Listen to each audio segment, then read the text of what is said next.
একদম এই টেকনিক্যাল আলোচনার বাইরে একটা জায়গা তৈরি হচ্ছে বাংলাতে, তার জন্য অনুরোধ করেছিলাম আজকে আসতে। দীপাঞ্জন খুব নির্দিষ্টভাবে ভারতবর্ষের একদম, আমি বাংলার কথাই যদি বলি, বাংলাতে একটা প্যাটার্ন, এবং এটা নিয়ে আমরা লাগাতার কথা বলছি, মানে আমাদের এখন বোধহয় কোনো রিয়াকশন হয় না রবীন্দ্রনাথ ঠাকুরের ছবি এই বাংলাতে পুড়লে।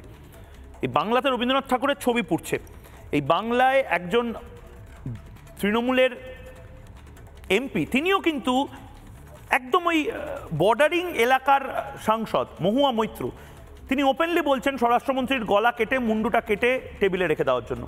আবার মালদা আরেকটা বর্ডারিং ডিস্ট্রিক্ট, সেখানকার একজন তৃণমূলের নেতা বিধায়ক আব্দুর রহিম বক্সি, তিনি বলছেন রোহিঙ্গা কথা বললেই গলায় অ্যাসিড ঢেলে দেওয়া হবে, মানে রোহিঙ্গা নিয়ে কিছু বলা যাবে না।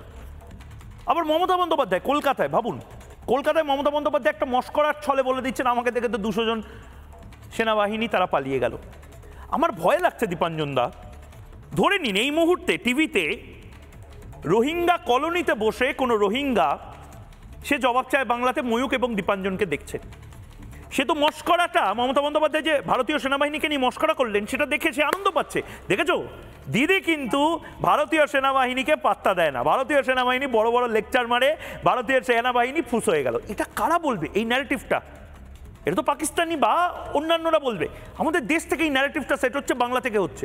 আমার মালদা থেকে যে ন্যারেটিভটা সেট হচ্ছে যে রোহিঙ্গা নিয়ে বিজেপি বামেরা বা বিরোধীরা বা রিপাবলিক বাংলা বা ময়ূক রঞ্জন ঘোষ যদি একটা কথাও বলে মুখে অ্যাসিড ঢেলে দেওয়া হবে। আবার মহুয়া মৈত্র একদম স্পষ্ট ভাষায় বলে দিচ্ছেন অমিত শাহের গলা কেটে দেওয়া, মানে একটা বার্তা কোথাও যেন দেওয়া। এবং এই সমস্ত কিছু কোথায় হচ্ছে দীপাঞ্জন দা? চাঁপাই নবাবগঞ্জের ঠিক এ পাটটা, অর্থাৎ মালদায়। এটা কোথায় হচ্ছে? ফেনী বা ব্রাহ্মণবেড়িয়ার ঠিক এ পাটটায়। জামাতিরা ওই পারে ভয়ঙ্কর অ্যাক্টিভ, সেই সময় এখানে ঠিক করছে রোহিঙ্গা, তাদের কাছে ভুয়ো আধার কার্ড আছে। এই প্রসেসটা SIR এর যদি বন্ধ হয়ে যায় বাংলাতে, আগুন লেগে যাওয়ার থেকেও ভয়ঙ্কর বিষয়, সর্বনাশ আমাদের হয়ে যাবে না তো? দীপাঞ্জন চক্রবর্তী, দেখো ময়ূক, এইগুলো কিন্তু কোনোটা বিচ্ছিন্ন ঘটনা নয়।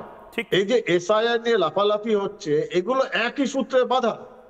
আজকে তো নতুন করে হয়নি। 14ই আগস্ট মাননীয় বিচারপতি সূর্যকান্ত এবং মাননীয় বিচারপতি জয়মাল্য বাগচি সেম কথাই বলেছিলেন সুপ্রিম কোর্টে, যে আধার কোনো মতেই প্রমাণপত্র হয় না তুমি নাগরিক, এবং সেটা কোনো মতেই বেস্ট ডকুমেন্ট হতে পারবে না ভোটার আই কার্ডের জন্য, ভোটার লিস্টে ওঠার জন্য নাম। তারপরেও একমাত্র আমাদের বাংলার আজকাল প্রতিদিন এই সময় আনন্দ করে বাজারে বিকৃত সংবাদপত্র পরিবেশন করা হচ্ছে যে আধার নাকি অ্যাপ্রুভ হয়ে গেছে, সুপ্রিম কোর্ট নাকি অ্যাপ্রুভ করে দিয়েছে। এটা বিচ্ছিন্ন নয়। এই যে লোকগুলো, যে সাংবাদিক যারা বসে আছে, তারা এবং মহুয়া মৈত্র এবং ওই মালদার বিধায়ক যে অ্যাসিড ঢালবো অথবা জসিমউদ্দিন রহমানি, এরা সব কিন্তু এক, সেই মিলে সুর মেরা তুমহারা। জসিমউদ্দিন রহমানি বলে দিচ্ছে এবং রোহিঙ্গারা বলে দিচ্ছে যে বাংলায় একজনেরই দাড়িওয়ালা মুখ দেখা যাবে, সে জসিমউদ্দিন রহমানি। বাকি রবীন্দ্রনাথ জ্বালিয়ে দাও, রবীন্দ্রনাথকে তারা জানেই না। সমস্যাটা হচ্ছে ময়ূক, তুমি বলছিলে না যে রোহিঙ্গা কলোনিতে বসে তোমাকে আর আমাকে দেখছে, আমাদের তো অলরেডি 50 লাখ টাকা দাম ডিসাইড করে রেখেছে, হয়তো একটু দামটা বাড়িয়ে দেবে, ওতে আমাদের কিছু আসে যায় না। সমস্যা হচ্ছে সংবিধানের শপথ নিয়ে রাজ্যের যে সর্বোচ্চ প্রধান প্রশাসনিক, তিনি কোনো অ্যাকশন নেন না, তিনি বরং উস্কানি দেন। আজকে আধার নিয়ে কথা হচ্ছে, এখানে নীলাদ্রি বাবু আছেন, বলবেন ভারতীয় নাগরিক ন্যায় সংহিতাতে সেকশন 336, 335, 340 অব্দি পরিষ্কার রয়েছে, ফলস ডকুমেন্ট সাবমিশন গভর্নমেন্টের জন্য যদি করে তাহলে 7 বছরের কারাদণ্ড। কিচ্ছু করতে হবে না, নির্বাচন কমিশন 100টা লোককে পাঠাক এই 336, 335 ভায়োলেশনের জন্য 7 বছরের জন্য। আর এই যেটা আমরা বারবার ডিমান্ড করছি, এই যে 5 জনকে সাসপেন্ড করা হয়েছিল ইলেকট্রাল প্রসেসে 2 নম্বরি করার জন্য, তাদের এগেইনস্টে এখনো FIR হয়। এইগুলো করুক, দেখবে আপনার ঠান্ডা হয়ে যাবে। কারণ মুখ্যমন্ত্রী বুঝতে পেরেছেন SIR হচ্ছে, এসআইআর ঠেকিয়ে রাখতে পারবে না। বাঙালি জাগছে, বাঙালি হিন্দুরা জাগছে। কারণ আবার বলছি, সেম রিপিট, যা সমস্ত শুনছি, যা দেখছি, সে রবীন্দ্রনাথের ছবি পোড়ানো, মহুয়া মৈত্র স্বরাষ্ট্রমন্ত্রীর গলা কেটে টেবিলে রেখে দেওয়া, আর ওই মালদার বিধায়কের, বিজেপি বিধায়কের গলায় অ্যাসিড ঢেলে দেওয়া, এগুলো সব একই সূত্রে রয়েছে, একই সুরে বাজবে। এখনো যদি মানুষ প্রতিহত না করতে পারে, এই বেঙ্গল ফাইলস পার্ট 2 হতে চলেছে খুব তাড়াতাড়ি।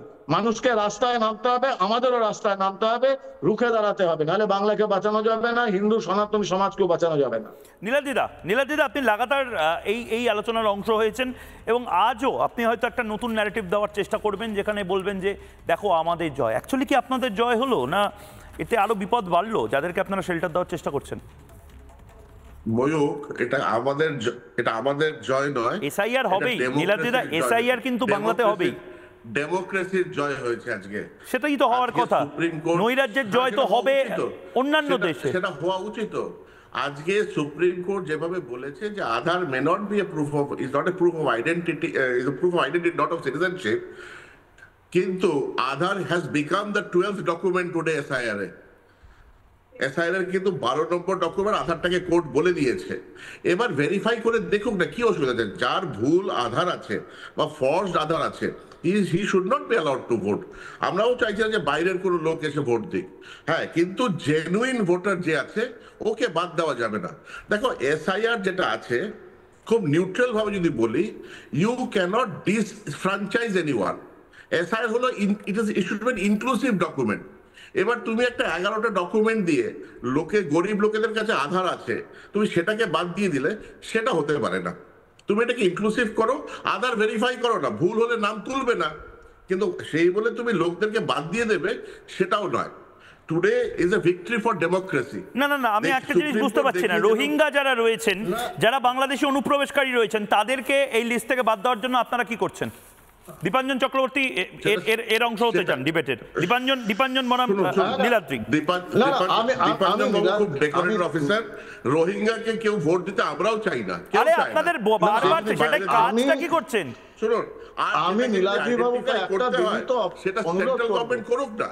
প্রথমে তো রোহিঙ্গারা ঢুকলো কিভাবে? নীলাদ্রি বাবু, আমি বিনীত অনুরোধ করব, নীলাদ্রি বাবুকে আমি একটা বিনীত অনুরোধ করব, নীলাদ্রি বাবু, এই যারা ফেক বা ফলস আধার কার্ড দ্বারা ধরা পড়ছে, তাদের বেসিস ডকুমেন্ট কিন্তু ফেক বার্থ সার্টিফিকেট, যেটা রাজ্য ইস্যু করে, তাদের রেশন কার্ড ফেক, যেটা রাজ্য ইস্যু করে।